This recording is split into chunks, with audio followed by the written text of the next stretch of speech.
After all of your hard work, you need to enjoy this.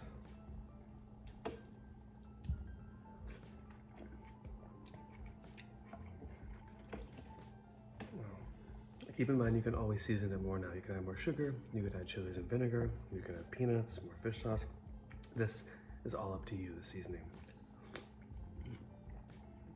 But the thing about the Tom Yam style noodle soup,วยเต Tom Yam, that is very different than the standard Tom Yam soup that we all know, is that this doesn't really contain galangal and lemongrass or num prik pao or that vibe.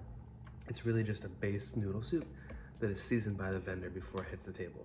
So the vendor may hit it with vinegar or lime juice if they're generous, fish sauce, peanuts, etc.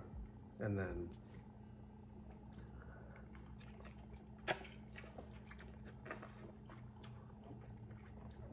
you can increase the seasoning if you want.